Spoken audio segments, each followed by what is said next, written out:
പരിചയപ്പെടുത്തി തരാട്ടോ. പേര് കാസിമാണ് കേട്ടോ. അത് നല്ല ആൾക്കാണ് കേട്ടോ. സ്വത്തുണ്ട് ഒരുപാട്, പറഞ്ഞിട്ടെന്താ മഹാപിശുക്കന. ആറ്റകയ്ക്ക് ഉപ്പ് തേക്കൂലാന്നേ. കുപ്പായ കണ്ടിട്ടോ ഒരുപാട്, എന്നാലും കീറി പറഞ്ഞ് തുന്നിത്തേന കുപ്പായട്ടാൽ മൂപ്പര നടത്തും. കാലിലാണെങ്കിൽ ചെരുപ്പുണ്ട്, അതിന്റെ കാര്യം പിന്നെ പറയണ്ട.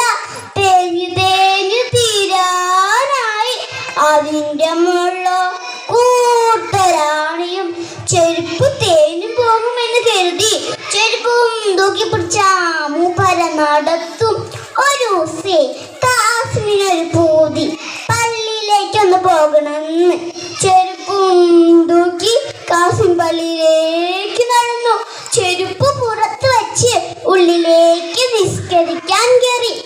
അവിടെ ഉണ്ടായിരുന്ന വൃത്തികെട്ട ചെരുപ്പ് കണ്ട് കാവൽക്കാരന് കലി കയറി. കാവൽക്കാരൻ ഒരു കമ്പെടുത്ത് അതിൽ ചെരുപ്പ് തൂക്കി ഒറ്റയേറ്. മനസ്സും ശരീരവും ശുചിയാക്കി പുറത്തു വന്ന കാസിമിന്റെ ചെരുപ്പുണ്ടോ കാണാൻ തിരച്ചിലോട് തിരച്ചിൽ. അവസാനം ഉള്ളതിൽ വെച്ച് ഏറ്റവും നല്ല ചെരുപ്പെടുത്ത് കാസിം കമിൽ അങ്ങനെ നടന്നു. 4 അടി നടന്നിട്ടുള്ളൂ. അതാ പിന്നിൽ നിന്നൊരു പിടുത്തം. ആരാടാ എന്റെ ചെരുപ്പെടുത്തത്? ചെരുപ്പ് മോഷിച്ച കാസിമിനെ അയാൾ ന്യായാധിപന്റെ അടുത്തെത്തിച്ചു.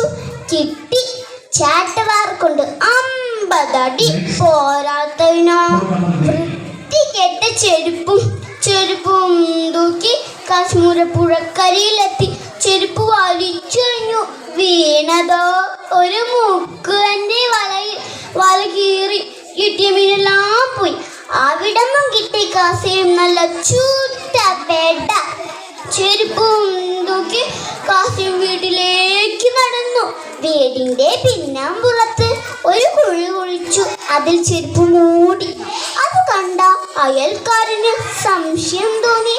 പതിവില്ലാതെ ഇങ്ങനെ ചെയ്യുന്നെന്തിനാ? ആരും കാണാതെ നിധി കുഴിച്ചിടുകയാണോ? അങ്ങനെ വിട്ടാ പറ്റില്ല. വേഗം ന്യായാധിപനെ അറിയിക്കണം. അതാ സൈന്യം വരുന്നു. കൈക്കോട്ട് കൊണ്ട്